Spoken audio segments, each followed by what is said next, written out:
Assalamualaikum warahmatullahi wabarakatuh. Perkenalkan, nama saya Marsanda Sofia Aminati dengan NIM 230512040066. Di sini saya akan menjelaskan jenis-jenis memori pada komputer.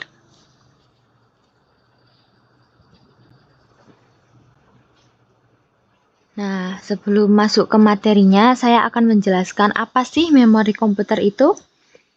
Nah, memori komputer adalah perangkat keras hardware yang digunakan untuk menyimpan data berupa informasi atau instruksi yang bersifat sementara maupun permanen. Memori merupakan kumpulan dari storage units yang menyimpan data binary dalam bentuk bit. Setiap blok memori terdiri dari sejumlah kecil komponen. Bagian-bagian kecil ini disebut sel. Berada di dalam Central Processor Unit atau biasa disebut CPU, memori menjadi komponen penting untuk mengoperasikan perangkat komputer. Setiap data dan program yang diproses oleh prosesor semuanya akan disimpan pada memori. Data yang bersifat sementara akan hilang secara otomatis jika perangkat dimatikan. Sedangkan data yang bersifat permanen akan tetap ada sekalipun aliran listrik dimatikan. Selanjutnya, cara kerja memori komputer. Data dalam memori merupakan angka biner yang diencode menjadi urutan-urutan tertentu oleh instruksi pemecahan informasi. Instruksi yang lebih kompleks nantinya bisa digunakan untuk menyimpan informasi gambar, video, suara, dan lain sebagainya. Byte adalah kumpulan informasi yang ada dalam satu sel. Setiap memori memiliki lokasi dan alamat yang berbeda. Semua ditulis dalam bilangan heksadesimal, basis 16. Lokasi memori selanjutnya akan dilacak oleh CPU hingga dilakukan proses pembacaan dan penulisan data. Selain itu, chip memori memuat kapasitor dan transistor yang telah diatur dalam bentuk baris dan kolom. Kapasitor berperan sebagai elemen penyimpanan, sedangkan transistor bertindak sebagai switch.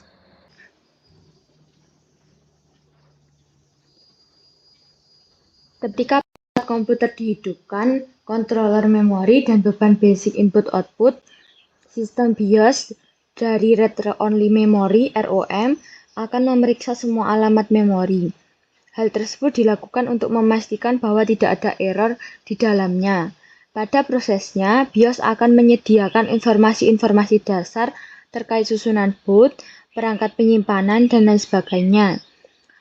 Setelah itu, Random Access Memory (RAM) akan memuat operating system dari hard drive hingga CPU dapat mengakses sistem operasi secara langsung.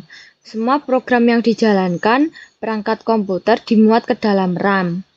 Keberadaan memori komputer membuat proses transfer data bisa dilakukan lebih cepat. Pada dasarnya, cara kerja komputer memori melibatkan proses yang saling berkaitan antara RAM dan ROM. Nah, keduanya melibatkan CPU sebagai mediator sehingga perangkat mampu menjalankan program sebagaimana mestinya. Selain itu, banyak orang menambahkan eksternal RAM guna mendongkrak kinerja komputer.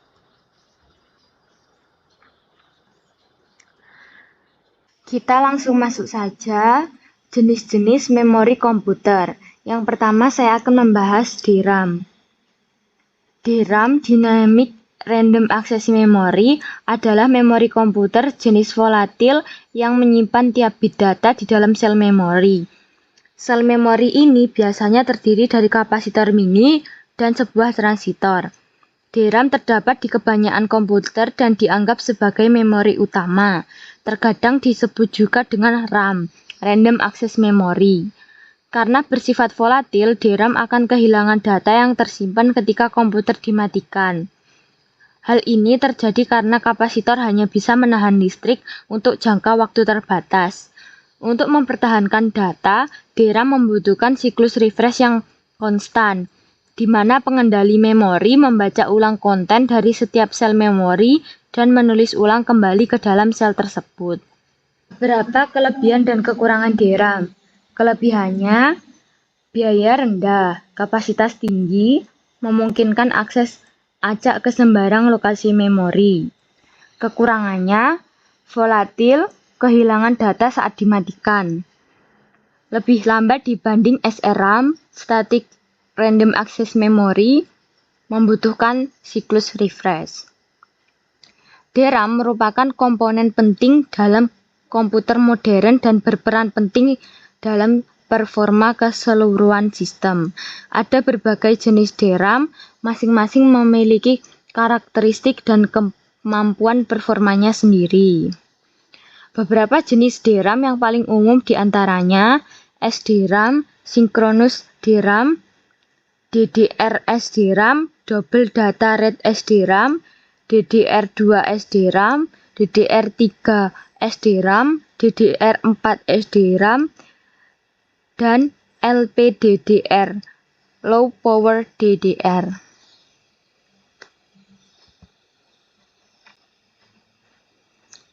Selanjutnya, SDRAM.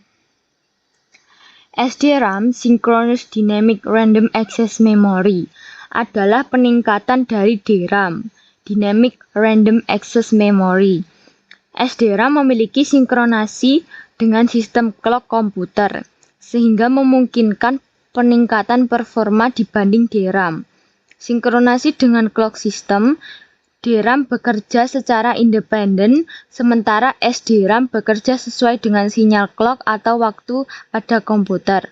Sinkronasi ini memungkinkan koordinasi yang lebih baik antara SDRAM dan prosesor, menghasilkan transfer data yang lebih efisien. Peningkatan kecepatan dengan sinkronasi clock, SDRAM dapat mentransfer data pada saat peninggian dan penurunan sinyal clock. Hal ini membuat SDRAM memiliki kecepatan transfer data yang hampir 2 kali lipat dibandingkan dengan DRAM. Kecepatan SDRAM biasanya berkisar antara 66 MHz hingga 133 MHz. Keunggulan SDRAM yaitu lebih cepat daripada DRAM.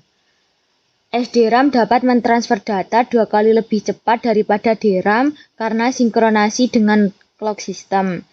Lebih stabil. SDRAM memiliki waktu akses yang lebih konsisten dan lebih sedikit latensi dibandingkan DRAM. Lebih hemat daya. SDRAM umumnya lebih hemat daya daripada DRAM. Nah, kekurangan SDRAM yaitu lebih mahal daripada DRAM. SDRAM umumnya lebih mahal daripada DRAM karena kompleksitas desainnya. Yang kedua ada kurang kompatibel. SDRAM tidak kompatibel dengan motherboard yang dirancang untuk DRAM.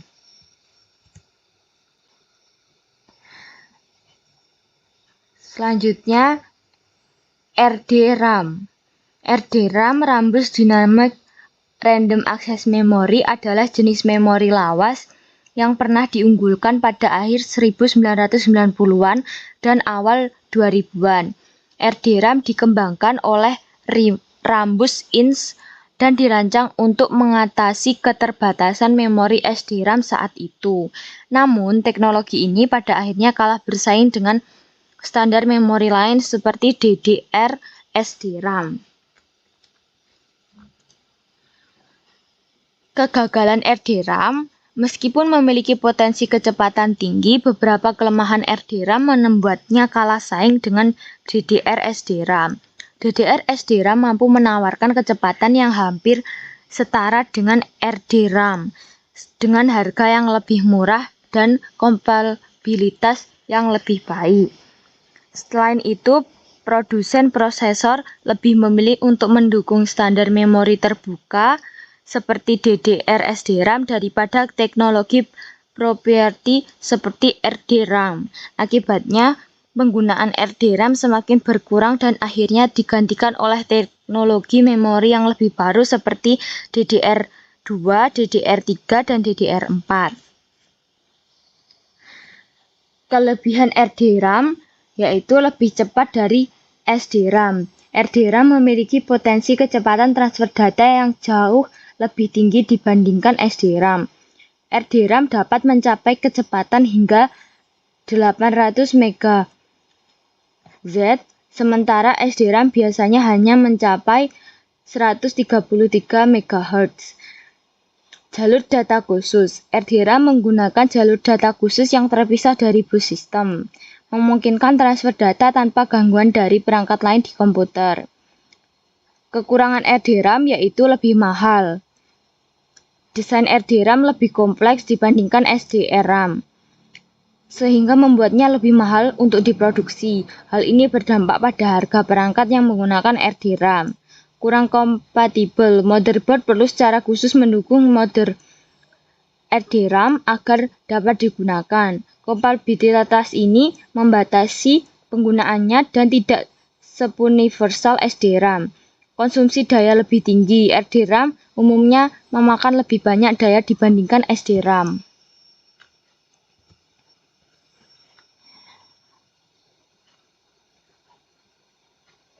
Selanjutnya, SRAM.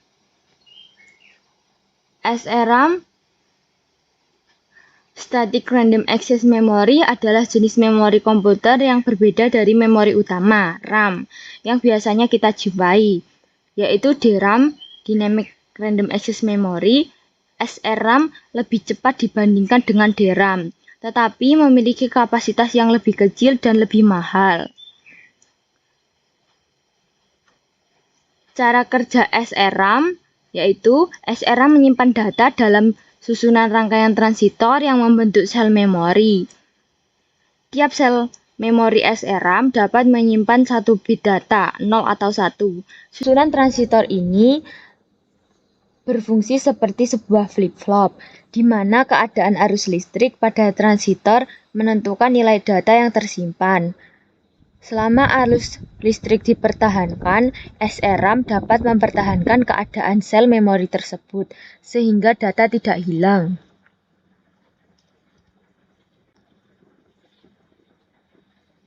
Selanjutnya, EDORAM.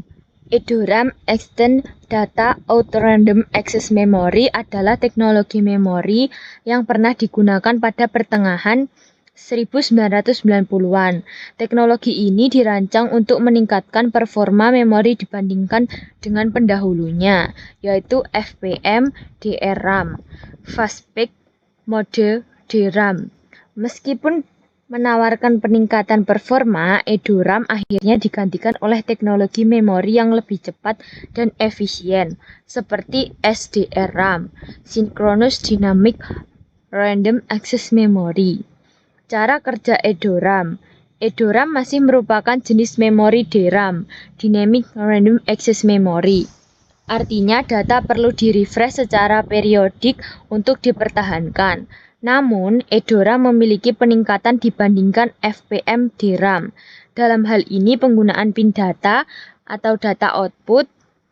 Peningkatan penggunaan pin data, FPM DRAM hanya dapat mengeluarkan data pada saat baris memori sedang diaktifkan. EDORAM dapat terus mengeluarkan data pada siklus clock berikutnya selama baris memori tersebut masih diaktifkan. Hal ini memungkinkan transfer data yang lebih efisien dan meningkatkan kecepatan akses memori.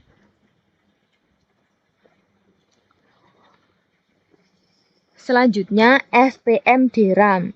FPM DRAM, First Packed Mode DRAM, adalah jenis memori komputer yang pernah digunakan pada awal 1990-an dan pertengahan 1990-an. Teknologi ini merupakan pendahulu dari teknologi memori yang lebih cepat dan efisien seperti RAM, Extended Data Out RAM, dan SDRAM, Synchronous Dynamic Random Access Memory. Cara kerja FPM DRAM.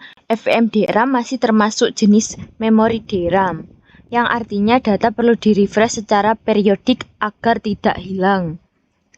FPM DRAM bekerja dengan membagi memori menjadi beberapa baris dan kolom.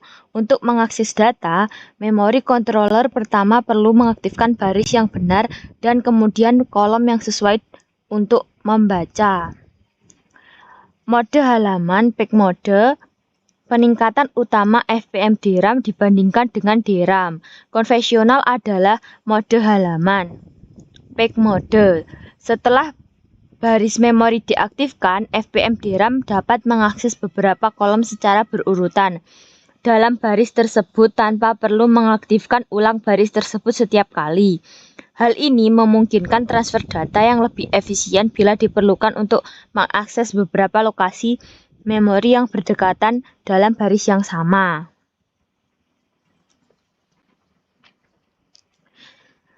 Jenis-jenis memori komputer lainnya yaitu ROM.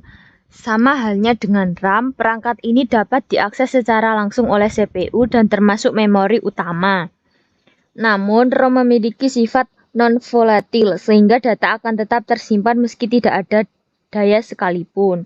Sebagai memori read-only, data ROM hanya dapat dibaca alias tidak bisa dimodifikasi. Sekunder. Memori sekunder merupakan media ruang penyimpanan permanen yang digunakan untuk menyimpan data. Jenis satu ini lebih dikenal dengan sebutan memori eksternal karena tidak diakses secara langsung oleh CPU. Meski harganya relatif lebih murah dan mampu menyimpan data dalam waktu panjang, namun memori ini umumnya lebih lambat daripada memori primer. Berikut adalah beberapa contohnya. Hard disk. Hard disk merupakan memori non-volatile yang mampu menyimpan data secara permanen meski tidak ada aliran listrik. Memori ini biasanya ditempatkan di motherboard yang mengambil dan menyimpan data dengan satu atau lebih piringan serta dilindungi oleh casing tertutup udara. Dengan kapasitas bervariasi, hard disk dimanfaatkan untuk menyimpan dokumen, video, musik, sistem operasi, dan jenis data lainnya. USB merupakan sebuah perangkat portable yang berfungsi untuk menyimpan data permanen. Berbeda dengan hard disk, USB menggunakan chip dengan sirkuit terpadu agar dapat menyimpan data. Selain itu, memori ini bisa berhubung dengan perangkat komputer melalui port USB. Compact disk atau CD. Compact disk atau lebih dikenal dengan CD merupakan perangkat yang digunakan untuk menyimpan dan membackup data. Sama halnya penyimpanan lain, jadi mampu menyimpan data seperti video, audio, dokumen, OS, dan lain sebagainya. Pada prosesnya, data CD dapat ditulis dan dibaca menggunakan sinar laser. Cache. Memori cache adalah memori yang memiliki ukuran kecil serta dapat ditemui diantaranya memori utama dan CPU. Sebagai memori sementara, kinerja memori cache sangat tinggi, bahkan lebih cepat dari memori utama. Data yang disimpan pada cache adalah seluruh instruksi data yang sering digunakan CPU perangkat komputer. Karena lokasinya berada di dekat dengan chip CPU, cache memori juga sering disebut dengan nama memori CPU. Register merupakan memori tercepat dan terkecil pada perangkat komputer. Memori register merupakan media penyimpanan sementara untuk mentransfer dan menyimpan instruksi data tertentu pada komputer. Umumnya memori ini memiliki ukuran relatif kecil yakni 16, 32, atau 64 byte.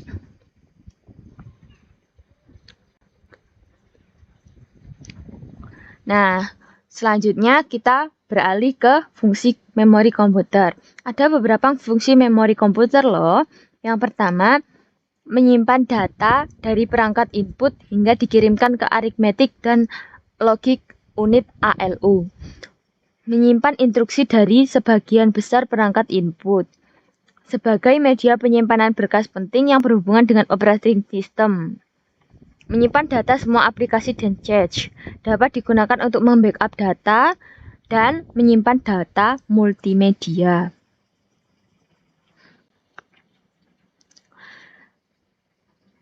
Nah, kesimpulannya yaitu memori komputer adalah memori komponen vital dalam sistem komputer. Bertanggung jawab untuk menyimpan dan mengakses data serta instruksi yang diperlukan oleh prosesor. Dalam ekosistem memori komputer terdapat beberapa jenis yang berperan dalam menjalankan fungsi sistem secara keseluruhan. Pemahaman pendalaman tentang berbagai jenis memori ini penting untuk merancang sistem komputer yang efisien dan optimal. Ketika merancang atau memahami sistem komputer, penting untuk mengenali peran masing-masing. Jenis memori, seperti RAM, digunakan untuk menyimpan data, sementara yang sedang digunakan oleh sistem, sementara ROM berisi instruksi dasar yang tidak dapat diubah. Cache memory mempercepat akses data dengan menyimpan informasi yang sering digunakan, sementara memori sekunder seperti HDD, SSD, dan memori flash menyimpan data secara permanen. Selain itu, terdapat juga virtual memory yang memungkinkan penggunaan ruang penyimpanan di hard disk sebagai tambahan dari RAM fisik, dan register yang merupakan memori cepat di dalam prosesor untuk menyimpan data sementara dan hasil perhitungan. Dengan memahami peran dan fungsi masing-masing jenis memori ini, pengguna dapat merancang sistem komputer yang sesuai dengan kebutuhan spesifik dan mengoptimalkan kinerja secara sistem keseluruhan.